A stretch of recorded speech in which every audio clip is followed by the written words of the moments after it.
Assalamualaikum warahmatullahi wabarakatuh. Anak-anak sekalian, jumpa kembali dengan Ustadz Arifin. Hari ini kita akan membahas kandungan Quran Surat Al-Zalzalah pada mata pelajaran Quran Hadis kelas 2.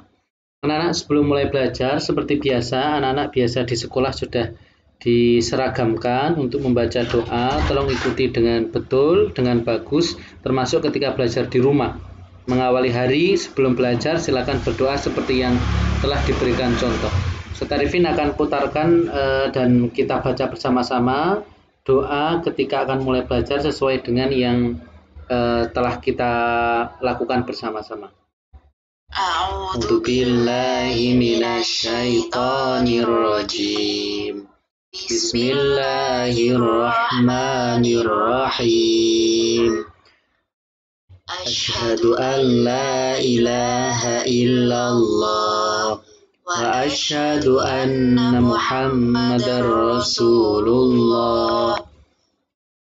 Raditu billahi rabba wa bil islami dina wa bi Muhammadin nabiyyan wa rasula.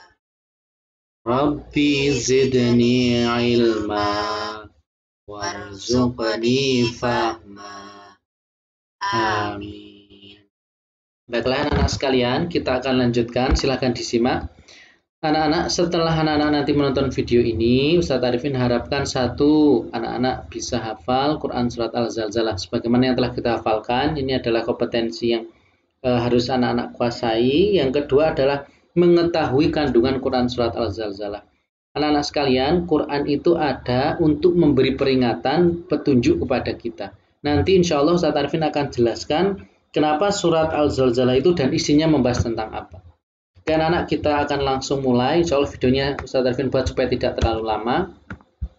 Anak-anak, Ustadz Arifin akan mulai dari yang pertama, Quran Surat Al-Zalzalah, yaitu Quran Surat Zalzalah artinya, Zalzalah artinya adalah kegoncangan. Jadi surat Al-Zalzalah ini nanti akan membahas salah satunya adalah peristiwa kiamat. Ada juga Quran dalam yang lain, dalam surat yang lain itu ada surat Al-Qiyamah yang surat membahas tentang kiamat. Tetapi Al-Zalzalah ini juga membahas tentang kiamat. Cuman istilahnya atau nama suratnya Zalzalah atau guncangan. Kita akan lanjutkan. Yang pertama, surat Al-Zalzalah menjelaskan yang pertama akan ada ketika hari kiamat itu adalah goncangan. Sesuai dengan nama Quran Surat Al-Zalzalah, yaitu Al-Zalzalah artinya goncangan. Ayat pertama diawali dengan Idza zulzilatil zalzalah. Itu artinya goncangan. Artinya apa? Dalam bahasa kebencanaan sekarang dikenal dengan yang namanya gempa bumi. Sudah berapa banyak kita merasakan gempa bumi, ya? Berapa sering kita merasakan gempa bumi, baik itu karena letusan gunung berapi maupun karena aktivitas lempeng tektonik yang membuat bumi jadi bergerak. Nah, itu adalah salah satu tanda kiamat, yaitu ada goncangan atau istilahnya gempa. Yang kedua adalah ketika ternyata anak-anak sekalian perhatikan, ketika setelah terjadi goncangan, biasanya manusia akan kebingungan. Jadi besok ketika kiamat, ini bahasnya ketika kiamat ya. Ketika kiamat selain ada gempa yang dahsyat, itu juga manusia akan bingung. Kenapa manusia bingung? Karena saking dahsyatnya gempa ini, anak-anak, saking dahsyatnya gempa ini, bumi dikatakan dalam Al-Quran bahwasanya wa akhrajatil ardu athqalaha. Bumi mengeluarkan beban-beban yang ada di dalamnya. Maksudnya apa? Beban-beban yang ada di dalamnya itu apa? Di dalam bumi ada yang tahu isinya apa? Isinya adalah lava panas atau lava pijar. Lava itu adalah batuan tapi yang sifatnya masih cair. Dan itu sangat panas, suhunya ribuan derajat. Besi bisa meleleh, batu bisa meleleh, apalagi orang. Ini akan keluar ke permukaan bumi. Nggak cuma lava, benda-benda lain yang ada di dalam bumi juga akan keluar. Ini dijelaskan dalam Quran Surat Al-Zalzalah. Nah, ketika peristiwa gempa dan bumi mengeluarkan beban-beban yang ada di dalamnya, wa akhrajatil ardu athqalaha, Kemudian manusia bingung, waqalal insanu malaha. Insan malaha. Apa yang terjadi? Manusia itu bingung. Mereka bertanya-tanya, ada apa ini? Mereka ketakutan tapi juga bingung. Biasanya suasananya nyaman, enak, ayem, tentrem. Tiba-tiba kok ada gempa dahsyat, kemudian ada yang mengerikan. Nah, maka itu adalah salah satu peristiwa kiamat. Kemudian orang-orang yang ketiga, kandungan yang ketiga, orang-orang yang ada di dalam kubur itu akan keluar. Ada dalam Al-Quran surat ini. Yauma idzi yasdurun nasu ashtatan liyura a'malahum.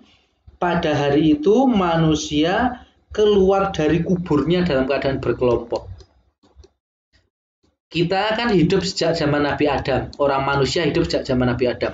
Sudah berjuta-juta orang yang telah mati mendahului kita, tapi mereka semua masih ada di dalam kuburan.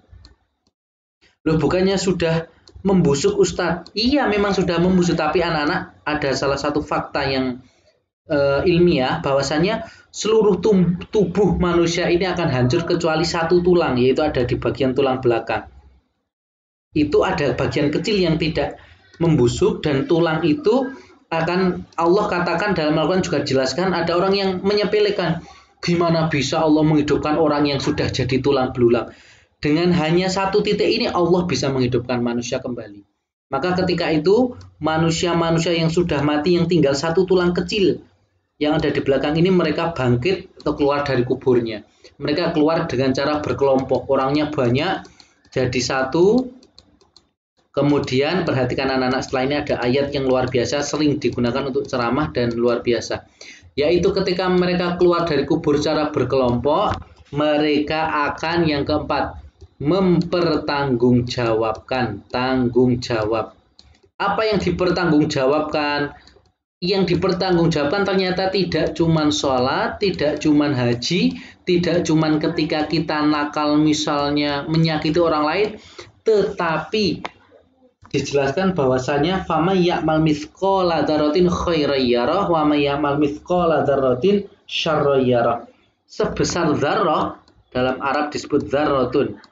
Dzarrah itu artinya seperti biji sawi. Biji sawi itu kalian kalau lihat sangat-sangat kecil. Bahkan dijelaskan juga kalau istilah dzarrah, satu dzarrah itu seperti atom juga, sangat kecil.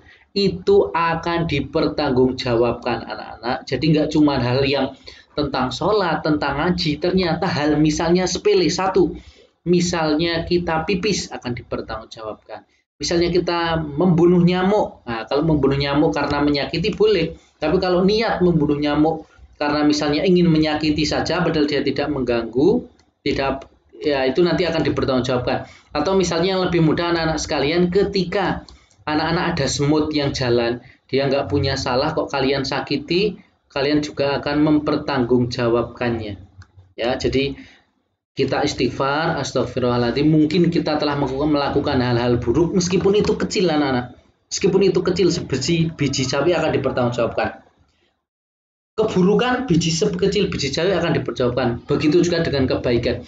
Kebaikan sekecil apapun anak-anak, misalnya ada sampah bungkus permen kecil di pinggir jalan, kalian ambil, kalian buang ke tempat sampah, itu akan juga menjadi kebaikan dan akan dihitung. Nah, maka anak-anak sekalian, Quran surat Al-Zalzlah ini mengingatkan kepada kita peristiwa kiamat benar-benar akan terjadi dan kita harus bersiap-siap karena setiap amal baik atau buruk, besar atau kecil akan dipertanggungjawabkan. Nah, anak-anak, sekian untuk pertemuan kita hari ini. Kurang lebih kandungannya tentang itu. Ustaz Arifin mengharapkan anak-anak supaya sering mendengarkan surat Al-Zalzalah, ayat-ayat pendek yang ada dalam materi ini, sehingga anak-anak bisa hafal. Gunakan metode UMI supaya lebih mudah. Anak-anak, terakhir ada tugas, silahkan dilihat, nanti boleh di stop kalau ingin melihatnya lebih lama. Tapi tugasnya adalah di halaman 65 sampai dengan 67, gampang. Yang dikerjakan latihan 1, 2, dan 4. Ingat, latihan 3 tidak dikerjakan. Hanya latihan 1, 2, dan 4. Kumpulkan hasil tugas ke WA Ustaz Arifin. Ustaz Arifin akhiri. Assalamualaikum warahmatullahi wabarakatuh.